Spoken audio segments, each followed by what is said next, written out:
Derecho Penal y Legislación Complementaria, octava clase, artículo 42, 43, 44. En segundo lugar, cuál es la pena que le corresponde a la tentativa, tanto la idónea como la inidónea en el Código Penal argentino. Y en tercer lugar, vamos a hablar también del desistimiento de la tentativa, que es eso a lo que se refiere el artículo 43 del Código Penal, cuando nos habla del que desistiere voluntariamente de la tentativa. Bien, empezamos entonces con la distinción entre tentativas idóneas e inidóneas. Se podría decir que en todo acto de tentativa, todo supuesto que queda en grado de tentativa, que no llega a la consumación, se podría pensar que siempre es un supuesto de un plan de acción defectuoso. Por lo tanto, uno podría pensarlo como una tentativa inidónea, es decir, incapaz de llegar a la producción del resultado deseado por parte del autor. Sin embargo, no ese es el criterio que tenemos que tomar a los fines de distinguir entre tentativas idóneas e inidóneas. Vamos a ver que en nuestro código la tentativa idónea tiene una pena que es igual al delito consumado disminuido un tercio de la mitad. La tentativa inidónea, en cambio, tiene una reducción más fuerte, incluso la posibilidad de dejar sin pena al autor. Entonces, evidentemente, la tentativa idónea es algo más grave que la tentativa inidónea. Ahora bien, la cuestión es cómo distinguimos de esas tentativas idóneas y las inidóneas. No hay acuerdo, adelanto, en la doctrina penal sobre este punto, aunque podríamos tratar de fijar un criterio, digamos, mayoritario dentro de nuestra doctrina penal. Podemos decir que hay en realidad tres clases de tentativas en cuanto a la idoneidad. Hay tres grupos de casos. En un primer lugar, tendremos que ubicar, si hablamos de tentativas idóneas, aquellos intentos de cometer un delito utilizando medios aptos para la consecución de ese fin deseado. Por ejemplo, si uno quiere matar a otro y utiliza un arma de fuego que está cargada y le apunta a la víctima a los órganos vitales, si efectivamente lo hace y la muerte no se produce porque lo salva milagrosamente del hospital, deberíamos decir que ese es un caso de una tentativa, no es consumado porque no se logra el resultado, pero el plan de acción era idóneo para lograr el resultado muerte de la víctima. En un segundo grupo de casos, podríamos mencionar como ejemplo el caso de quien intenta matar a otro con un arma de fuego que encuentra sobre la mesa, un arma verdadera, toma el arma, apunta a la víctima, aprieta el gatillo, pero resulta que el arma estaba descargada, por ejemplo, ¿no? Entonces, ese plan de acción, visto o analizado desde una perspectiva ex post, es claramente inidóneo. Es decir, después de cometido el hecho, ya uno sabe que no se puede matar a otro con esa pistola porque es una pistola descargada. Pero sin embargo, desde la perspectiva ex ante, es decir, analizando el caso desde el momento en que se está por llevar a cabo el supuesto homicidio, cualquier persona medianamente prudente, racional, en una situación como esa diría que es una acción peligrosa la que se emprende, peligrosa para provocar la muerte de ese sujeto que está delante. A eso le vamos a llamar una tentativa racional. En una situación como esa diría que es una acción peligrosa la que se emprende, peligrosa para provocar la muerte de ese sujeto que está delante. A eso le vamos a llamar una tentativa también porque el resultado no se produce, pero sin embargo vamos a decir es inidónea. Desde el punto de vista ex ante se puede decir que es peligrosa, pero desde el punto de vista ex post podemos confirmar que no había ningún peligro para la vida de la víctima. En cambio, fíjense que en el primer ejemplo había un peligro para la víctima desde la perspectiva ex ante e incluso desde la perspectiva ex post, porque desde el momento en que se empieza a disparar con un arma cargada es un peligro para la vida de la otra persona, e incluso después de cometido el hecho podemos decir hubo un peligro efectivamente para la vida de esa persona. Esa sería la diferencia, dicho muy brevemente, entre las tentativas idóneas y las inidóneas. En el tercer grupo de casos, en cambio, fíjense, las inidóneas. Ahora bien, en relación a las tentativas inidóneas, o sea, nuestro segundo grupo de casos, también hay una discusión sobre qué aspecto del plan de acción debe recaer esa inidoneidad. Y ahí tenemos tres posibilidades, porque la inidoneidad puede recaer sobre el medio utilizado, sobre el sujeto que realiza ese plan de acción, o puede recaer también la inidoneidad en el objeto sobre el o contra el cual se dirige el plan de acción. Por ejemplo, ese ejemplo que yo di del arma descargada, intentar matar a otro con el arma descargada o con un arma que no funciona, sería igual. Ese es un ejemplo de inidoneidad en los medios. Sobre ese caso, la inidoneidad en los medios, no hay discusión. En la doctrina penal argentina todos están de acuerdo en que ese es un supuesto de tentativa inidónea. Y como tal debe ser sancionado según las previsiones del artículo 44 del Código Penal, tentativa inidónea. Ahora, no hay acuerdo en los supuestos en que la inidoneidad recae en el objeto. Voy a variar el ejemplo. Ahora imaginemos que el arma es un arma de verdad. El autor quiere matar a la víctima, utiliza esa pistola que es verdadera, que está cargada, que no tiene ninguna falla. Cuando se dirige a quien cree que es la víctima y le dispara, porque cree que está durmiendo su enemigo y que lo va a matar de esa forma más fácilmente, resulta que después de disparar, de vaciar el cargador de la pistola, se da cuenta de que no era la persona, de que no era su enemigo, sino que era la almohada dentro de la cama que lo había confundido y le había hecho creer que era esa persona quien quería matar. Entonces, le disparó a un objeto, a una almohada. O también podríamos dar en este caso el ejemplo de quien quiere matar a la persona que ya está muerta. Identifico a mi enemigo en esa cama, aparentemente está dormido, le disparo y resulta que era mi enemigo, pero ya estaba muerto, había muerto una hora antes sin que yo lo supiera. Es decir, en estos supuestos, la inidoneidad recae en el objeto contra el cual se dirige la acción delictiva. Eso se llama inidoneidad en el objeto y no toda la doctrina penal está de acuerdo en que debe tratarse ese caso como un supuesto de tentativa inidónea. En nuestro país, por ejemplo, hay un sector de la doctrina, Zaffaroni concretamente, siguiendo una posición de Jiménez de Azúa, anteriormente en la Argentina, y autores alemanes, que hablan de la carencia de tipo. En este grupo de casos dicen, ahí no hay una tentativa inidónea, ahí directamente hay una conducta atípica. No es un delito de homicidio, ni es una tentativa inidónea siquiera de homicidio. ¿Por qué?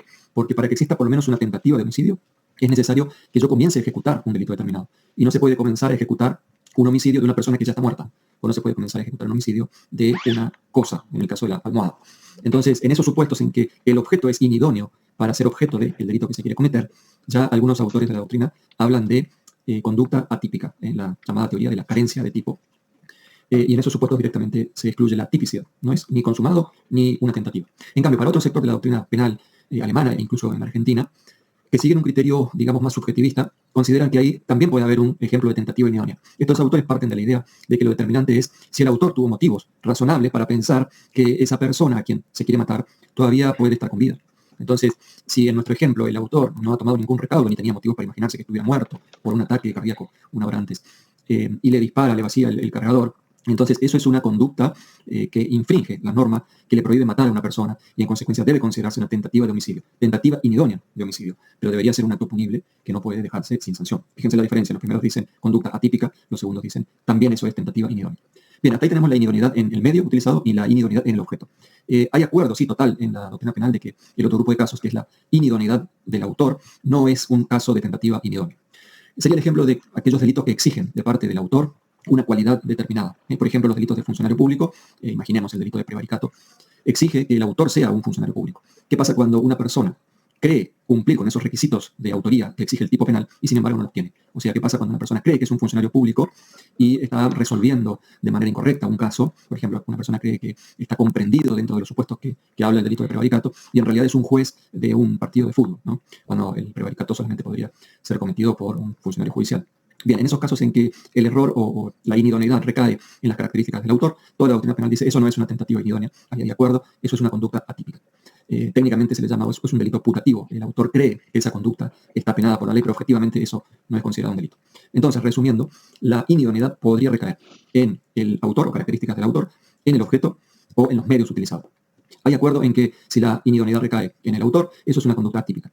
Hay acuerdo también en que si la inidoneidad recae en los medios utilizados, eso es una conducta de tentativa inidónea. Y cuando la inidoneidad recae en el objeto, ese es un punto discutido, un sector de la doctrina dice es conducta atípica y otros dicen eso también es una tentativa inidónea. Bien, vamos a ver ahora la cuestión vinculada a la escala penal aplicable a la tentativa. En este punto hay por lo menos 3 posiciones doctrinales y jurisprudenciales para interpretar qué significa eso del Código Penal cuando habla de que en el caso de tentativa se disminuye la pena de 1/3 de la mitad. ¿Qué significa disminuir la pena de 1/3 de la mitad? ¿Qué es lo que se disminuye? ¿Se disminuye el mínimo, el máximo? Y si se disminuye en 1/3 de la mitad, ¿cuál de ellos? Bien, decimos por lo menos 3 posiciones, en realidad podemos identificar 5, pero vamos a hablar de las más conocidas que son estas 3.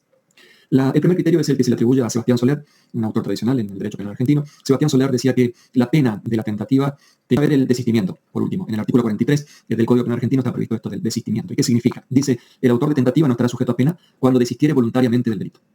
Primero, para hablar de desistimiento, hay que aclarar, esto es muy importante, tiene que haber comienzo de ejecución. Es decir, no hay desistimiento si el autor en el liter criminis no llegó todavía al comienzo de ejecución. Si el plan de acción todavía está en los pensamientos o todavía están los actos preparatorios, eso es impune. Y entonces ahí no se puede hablar de desistimiento. Para que exista desistimiento es necesario que haya comenzado la ejecución del delito y a su vez es necesario que no se haya llegado a la consumación, porque si se llegó a la consumación ya no se puede desistir. Y si no se comenzó con los actos de ejecución, tampoco se puede desistir. Entonces, desde el punto de vista objetivo, es necesario ubicarnos en el liter criminis entre el comienzo de ejecución y la consumación. Solo en esos momentos se puede desistir de la tentativa. Y la consecuencia va a ser que el autor no va a tener pena. Hay una gran discusión sobre, y desde hace mucho tiempo, y no solamente en la Argentina, sobre cuál es el fundamento político-criminal de la no incriminación del desistimiento. Es decir, ¿por qué no se sanciona penalmente a la persona que desiste un delito si ya al menos había comenzado a ejecutarlo? Algunos hablan de que se trata de un premio o de un ofrecimiento de un premio de parte del derecho penal a la persona para que no llegue a la consumación y de esa forma tratar de desmotivarlo para continuar con el acto. Otros hablan de la innecesariedad de la pena en el caso particular demostrada por la buena acción del autor. Lo cierto es que se grafica muchas veces con el puente de oro o puente de plata que el derecho le tiende al autor como para que se salve de la imposición de una pena. Lo cierto es que, según nuestro artículo 43, entonces, no hay pena para quien desiste voluntariamente. Es importante aclarar que desiste voluntariamente, no para quien desiste en contra de su voluntad. Entonces, vamos a explicar qué significa eso. Sí es importante definir la naturaleza jurídica del desistimiento. Esto sí es importante aclarar. Si se trata de una causa de atipicidad o si se trata simplemente de una excusa absolutoria, es decir, de una decisión de política criminal de imponer pena en ese caso, aunque la conducta es considerada un delito. Bien, por la primera posición, por ejemplo, en nuestro país actualmente Zaffaroni dice que el desistimiento es una causa de atipicidad. La conducta no es típica. Se borra toda la tipicidad que pudiera haber comenzado en la ejecución del autor. Y esto va a tener consecuencias prácticas importantes, porque vamos a ver que si nosotros decimos que el desistimiento voluntario es causa de tipicidad, no puede haber, en ese caso, participación criminal punible. Es decir, quienes lo hayan instigado al autor o quienes hayan colaborado como partícipes con él no van a ser punibles. ¿Por qué? Porque una de las exigencias para penar la participación criminal en cualquiera de sus formas, instigación o participación, es que el autor cometa una conducta típica y antijurídica. Si la conducta del autor ni siquiera es típica, como dice Zaffaroni, por ejemplo, en los casos de desistimiento voluntario, entonces no se pena al autor, pero tampoco se puede penar a los instigadores y partícipes. En cambio, si nosotros decimos que la naturaleza jurídica del desistimiento voluntario es simplemente una excusa absolutoria, ahí podríamos decir que al autor no se le va a penar, porque el artículo 43 así lo establece expresamente, pero sí se podría sancionar al instigador o a quien haya participado con él, sea partícipe necesario o partícipe secundario simple cómplice. Bien. Por eso es importante, desde el punto de vista práctico, tener en claro cuál es la naturaleza jurídica. Esto no está establecido en la ley. El Código Penal no dice cuál es la naturaleza jurídica, simplemente dice no será punible. Es la doctrina penal la que tiene que hacer esta interpretación. Y de acuerdo a la posición que uno tome en este sentido, tendrá que ser consecuente con la solución de los casos en materia de participación criminal. Bien, ¿cuáles son los requisitos para que exista un desistimiento voluntario? O dicho de otra forma, cuando el desistimiento es un desistimiento voluntario. Bien, primero es necesario que el autor que ha comenzado la ejecución de un delito determinado, es decir, que ya está en el ámbito del comienzo de ejecución, ya está en el ámbito de la tentativa, no continúe con la acción, es decir, que no llegue a la consumación.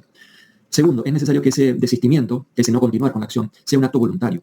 Y tercero, para algunos supuestos de tentativas acabadas, es decir, cuando el autor ya hizo todo lo que tenía que hacer y el resultado ya no está en sus manos, algunos autores exigen o admiten la posibilidad incluso de desistimiento, exigiéndole en esos casos que se evite la producción del resultado. Por ejemplo, si el sujeto A le disparó a B con intenciones de matarlo, pero B no muere inmediatamente, para que exista un desistimiento voluntario, le van a exigir que lo lleve inmediatamente al hospital y que le salve la vida.